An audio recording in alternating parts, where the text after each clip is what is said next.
Bonjour à tous et bienvenue sur la chaîne Biv. Installez-vous confortablement dans votre fauteuil parce que la voiture derrière moi risque de vous secouer.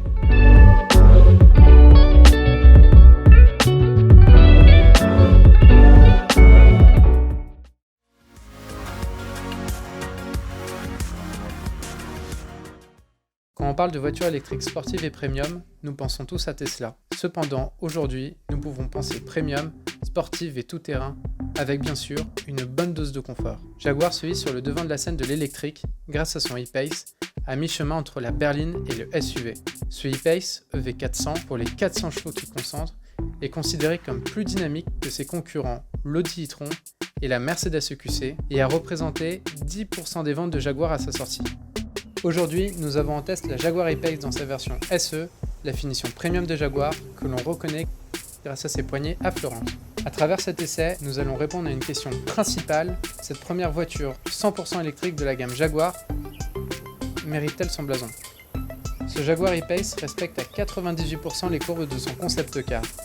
Produit en Autriche, il garde tout de même les lignes de la marque Féline. Et ce n'est pas par hasard, car la Jaguar E-Pace partage la signature lumineuse avec ses phares avant de la Jaguar F-Pace et reprend également les feux arrière de la Jaguar XE, berline de la marque anglaise, sortie en 2015 et qui date un peu. Après, certains détails de l'ombre apparaissent comme cette fente à l'avant que l'on retrouve sur ce véhicule 100% électrique de la marque. Le Jaguar E-Pace, c'est 1,90 m de large, 1,57 m de hauteur, 4,68 m de long avec un empattement de 3 m entre la roue avant et arrière qui donne à ce SUV un aspect limousine. La Jaguar E-Pace développe 400 chevaux, a une puissance de 294 kW et un couple de 696 Nm, ce qui permet à ce SUV de 2 tonnes 1 d'atteindre le 0 à 100 km/h en seulement 4,8 secondes.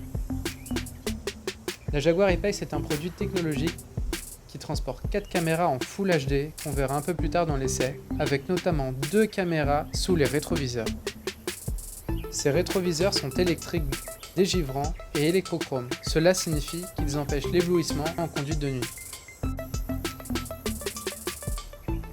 Ce Jaguar E-Pace entraîne ses 2 tonnes 1 grâce à des jantes 21 pouces à 5 branches qui sont magnifiques pour pousser ce véhicule à toute vitesse.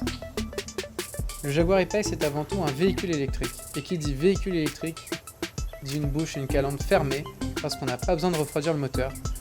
Il y a trop de choses à dire sur ce véhicule, je sais vraiment plus où donner de la tête. Allez, on continue. On est bien sur un véhicule électrique. La trappe de recharge, on la retrouve à l'avant gauche du véhicule, dans laquelle on retrouve 2 branchements. Le premier est pour la charge lente, le type T2, la norme européenne en 7,4 kW maximum pour ce véhicule. Et vous avez le combo CCS qui permet la charge rapide. Concernant le coffre, il y en a 2. Un à l'avant, où tout est masqué et on ne voit pas le moteur. Avec ici un premier câble de recharge, donc votre prise domestique pour dépanner vers la charge lente de votre véhicule, prise T2 qui se branche en 3,4 kW. Parlons du coffre à l'arrière. Il a une capacité de 656 litres dans son état initial. Et il y a plusieurs choses à dire à ce propos. La première est la trappe qui permet d'y ranger son câble T2-T2, donc toujours sur de la charge lente, mais cette fois-ci en 7,4 kW, qui vous permet de récupérer 40 à 60 km d'autonomie par heure de recharge. Ce coffre est très agréable avec cette finition feutrée que l'on a dans ce véhicule. Les crochets qui sont très bien finis en aluminium. On a également du côté droit un crochet pour pouvoir accrocher un sac, une prise 12 volts, donc celle de l'allume-cigare, pour soit brancher un aspirateur, soit une glacière. Des straps ici, donc vraiment un véhicule très bien fini, et dans sa capacité maximale, voilà ce que ça donne. On va plus que doubler la capacité du coffre en passant de 656 litres à plus de 1430 litres.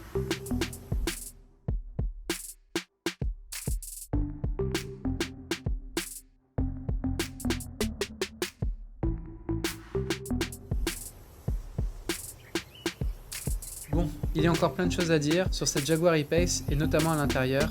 Venez vous mettre au chaud, on va parler de tout ça. Bienvenue dans le ventre de ce Jaguar. dominé par un style british et une inspiration Land Rover. Alors la première chose dont on peut parler sur ce véhicule de la Jaguar E-Pace dans son intérieur, c'est la qualité de finition. Alors il va y avoir des bons éléments et des moins bons éléments. Parmi les bons éléments, ce volant en cuir est magnifique. Les boutons comme ça en aluminium sont aussi de très très bonne facture avec ces petits boutons rétro-éclairants. Ensuite, ce qui concerne toujours la finition, on va avoir des mélanges qui ne vont pas ensemble. La première, c'est voilà, cette belle qualité d'aluminium, ce piano black ici qu'on va avoir sur la console centrale, mais après on va avoir une mousse qui est quand même un peu cheap avec des plastiques durs mais qui sont recouverts par du cuir au niveau donc de la console centrale. Mais par contre, en ce qui concerne les seuils de porte, on va retrouver ici en bas des plastiques durs que l'on entend très bien et que l'on retrouve sur tous les véhicules milieu de gamme. Pour un véhicule aussi onéreux que celui-ci, c'est un peu dommage. Concernant l'agencement de la planche de bord, il y a des choses qui sont bien, mais il y a des choses qui sont un peu moins bien faites. Par exemple, on regrettera que les deux écrans soient positionnés beaucoup trop bas par rapport à la position de conduite, ce qui va nous empêcher, lorsque nous on va conduire, de devoir, on sera obligé de déporter notre regard pour toucher ces différents réglages, et ça je trouve que c'est un peu dangereux. Deuxièmement, c'est concernant l'espace de rangement, parce qu'ils ont voulu mettre justement cet écran ici qui soit très très lisible et à portée de main, mais en même temps il ne l'est pas.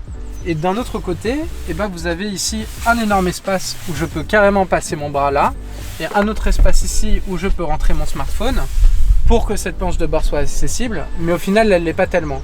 Et donc je trouve qu'ils n'ont pas pris de parti pris, ils se sont dit bon on met ça comme ça, ça fonctionne bien mais en même temps ça fonctionne pas très bien.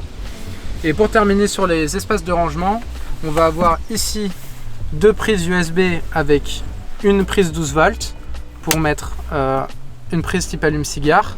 Et là on va avoir quand même des rangements qui sont assez profonds où je vais pouvoir entrer la moitié de mon avant-bras. Et on a cet espace pour mettre les gobelets. Par contre, qu'est-ce qu'on fait de cette pièce quoi?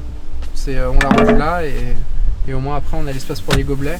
Et de même pour ce petit espace pour mettre des pièces, une petite pièce en plastique comme ça qui traîne pour un véhicule de ce standing. C'est un peu moyen. Alors quel type de technologie on retrouve sur cette voiture? Ce qu'on va apprécier, c'est par contre l'ergonomie de l'écran. On a ici nos données éco qui vont nous permettre de connaître notre consommation, donc au 100 km, quelle a été notre vitesse moyenne, depuis combien de temps, etc. En revenant, on va pouvoir également pré-climatiser le véhicule, donc par temps chaud ou par temps froid. Il sera possible avec son application de chauffer ou de climatiser son véhicule avant de rentrer dedans. Ensuite, on avait parlé de la qualité des caméras du véhicule. Et là ici on peut s'en apercevoir, que ce soit à l'arrière ou bien dans d'autres types ici en 360 degrés, vraiment la qualité elle est impeccable. On peut donc avoir des visuels sur les côtés du véhicule, comme partager la vision, donc ici on partage les visions à l'avant. Donc là vraiment la qualité de la caméra elle est vraiment excellente pour ce Jaguar E-Pace. On a également la possibilité de lancer Android Auto seulement en le branchant à son téléphone. Ça me propose directement de est-ce que je veux lancer l'appareil avec Android Auto. Et puis à partir de ce moment-là, on va pouvoir utiliser toutes les applications dont on a l'habitude d'utiliser, notamment Waze, Google Maps, Spotify, son agenda et même parler à Google pour lui poser une question. Alors l'écran du centre est personnalisable, on a différentes options. Il renseigne sur l'ordinateur de bord, les assistances conducteurs, donc il y en a beaucoup, de la prévention de collision, la vigilance de limitation de vitesse, le dépassement de ligne. Après ce qui concerne donc la disposition, on va pouvoir choisir différents modes. Donc là on était en 2 écrans, on va pouvoir le choisir en plein écran ou bien en carte plein écran. Voilà, donc c'est un peu à la préférence de chacun, mais au moins ça laisse l'option et ça c'est agréable et vraiment un bon point pour cela Jaguar. C'est hyper simple de monter à bord.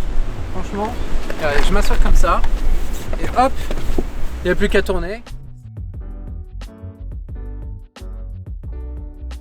Derrière de ce Jaguar E-Pace où vous pouvez voir à mon sourire, je suis vraiment super bien.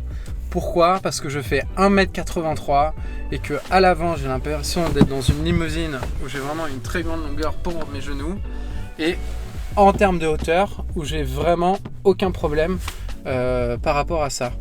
On adore ce toit panoramique en verre, et pour les lecteurs dans les voitures, on a également ici une liseuse par passager qui est vraiment super agréable. Autre point, c'est sous mon siège, je vais avoir un rangement qui est l'équivalent d'un rangement pour iPad, mais là je n'ai que mon téléphone qui puisse se ranger sous le siège. Donc lorsque vous êtes en vacances et que vous avez beaucoup de choses, vous partez pour un week-end assez long, et ben on dit jamais non à plus de rangements supplémentaires.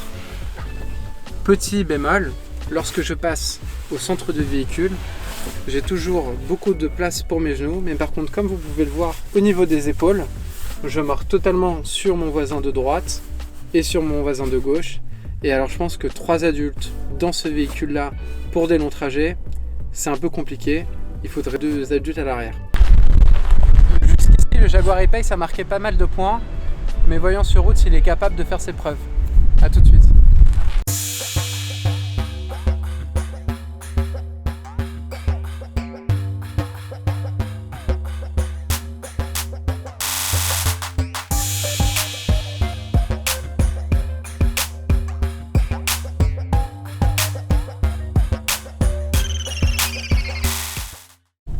Bon bah bienvenue à bord de cette Jaguar E-Pace, donc sa version de 400 chevaux qui nous permet d'atteindre le 0 à 100 en 4,8 secondes et pour une vitesse maximale de 200 km/h. Alors la Jaguar E-Pace a pour principal concurrent les Tesla Model X, donc le SUV américain de Tesla, qui lui revendique une autonomie minimale de plus de 500 km d'autonomie, à un positionnement qui est moins premium car véhicule américain, mais pas pourtant moins technologique. Et ce Jaguar E-Pace, à travers ces dynamiques, on peut se dire qu'il a différentes particularités, notamment cette accélération. On entend d'ailleurs ce bruit très caractéristique du moteur. Donc il y a certains véhicules électriques qui ne font vraiment aucun bruit à bord.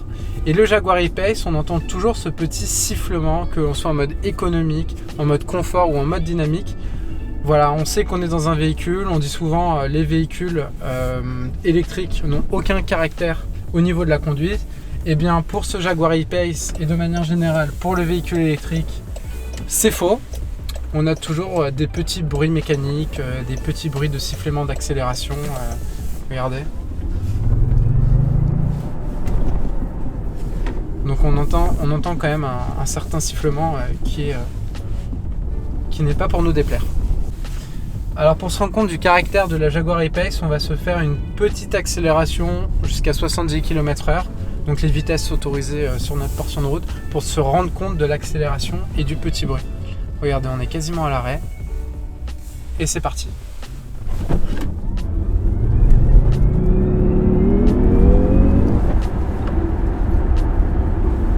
Donc je pense que vous avez dû entendre ce petit son un peu quand même dragster américain qui est vraiment incroyable. Enfin, vous voyez mon sourire aux lèvres. On prend vraiment beaucoup de plaisir, même sur un véhicule électrique de 2 tonnes.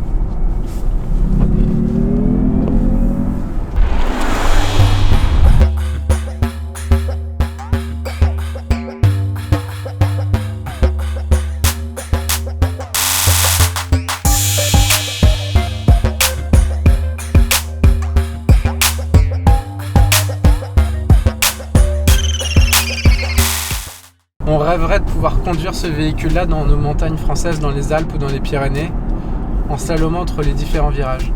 Parce qu'un véhicule électrique, c'est également donc un moteur électrique, mais qui dit aussi un volant d'inertie. Et donc votre freinage, il va être plus important sur un véhicule électrique qu'un véhicule thermique, parce qu'il va tout simplement faire fonctionner son volant d'inertie. Et donc lorsque vous allez relâcher la pédale d'accélérateur, le véhicule électrique va freiner de lui-même sans avoir à appuyer sur le frein.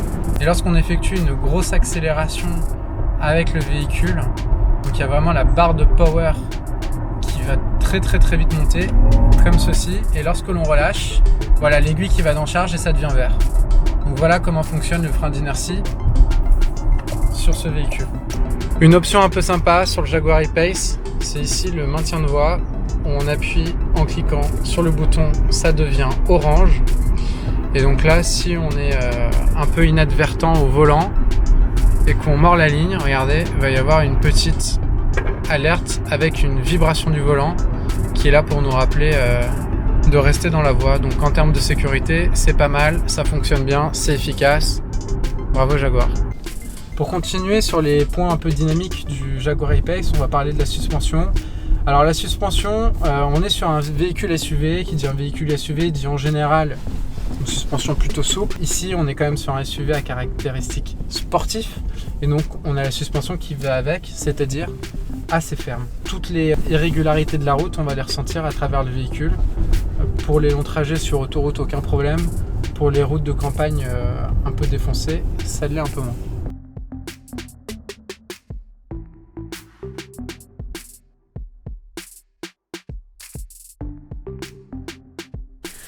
Nous sommes arrivés sur notre point de chargement. Le Jaguar E-Pace a une batterie de 90 kWh. Elle permet sur ce véhicule, en fonction de son poids et de comment il a été conçu, nous permet d'avoir une autonomie en WLTP de 480 km pour une consommation de 22 kW pour 100 km. Nous, depuis le départ, on a beaucoup tiré sur le véhicule parce qu'on a été très surpris et très dépendant du modèle dynamique du véhicule. Donc notre consommation moyenne a été de 35 kWh pour 100 km. Donc quand on revient pour les 20 ou 30 km qu'on a effectués, il nous reste actuellement 83% pour 355 km d'autonomie annoncée. Pour parler de tout ce qui est temps de charge, on a parlé de 3 solutions différentes. La première, la prise domestique, qui a oublié sur ce type de véhicule. Parce que vu qu'on est sur une puissance qui est de l'ordre de 3 kW et qu'on a une batterie de 90 kWh, il va nous falloir 40 heures pour recharger intégralement le véhicule de 0 à 100%. Donc, oubliez totalement cette solution, à part si vous êtes dans un endroit totalement isolé. Ce véhicule-là accepte pour la charge lente avec le type T2, maximum 7,4 kW de puissance. Pas besoin d'aller sur du 11 ou sur du 22 comme vous verrez sur certaines bornes, celle-ci n'accepte que du 7. Et là, le temps de charge pour aller de 0 à 100% sera de 13 heures. Enfin, pour tout ce qui concerne la charge rapide, et donc avec le combo CCS, là où vous n'avez pas besoin de sortir de câble de votre véhicule, le temps de charge pour aller de 0 à 80 sera d'1h30. Donc un peu long quand même pour aller sur autoroute. Alors quelles sont les étapes à suivre pour recharger son véhicule électrique? La toute première étape qui est souvent oubliée, c'est premièrement de éteindre son véhicule parce qu'il est impossible de charger un véhicule électrique lorsqu'il est en marche. La deuxième, ça va être de badger votre véhicule avec votre badge qui est compatible avec votre borne. La troisième étape va être de sortir votre câble de votre véhicule et le brancher à la borne. La quatrième étape sera de brancher le câble, cette fois-ci au véhicule. La cinquième étape, ça va être de bien verrouiller la trappe de la borne de recharge pour sécuriser tout ça. Et enfin, verrouiller votre véhicule avant de partir.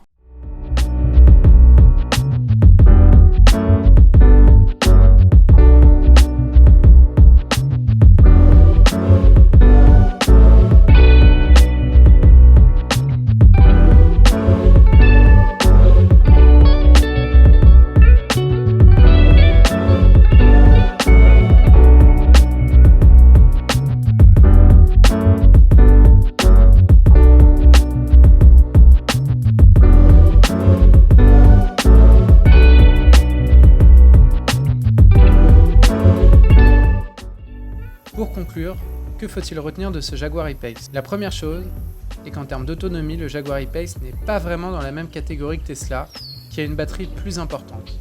Ce qu'on aime sur cette Jaguar E-Pace est ce design magnifique de félin qui est propre à la marque anglaise Jaguar. On retiendra aussi un aspect positif, la facilité que l'on a pour s'asseoir à l'arrière.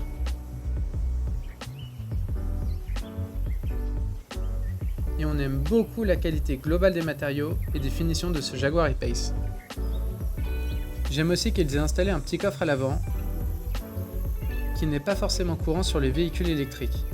On a l'habitude avec Tesla, mais c'est pas le cas avec d'autres véhicules type Peugeot i208, Renault Zoé, etc. Donc, très bon point pour cette Jaguar E-Pace. On est moins le temps de charge en 7 kW pour cette Jaguar. Il aurait fallu lui donner l'option de 11 kW ou 22 kW qui aurait considérablement diminué le temps de charge de ce véhicule.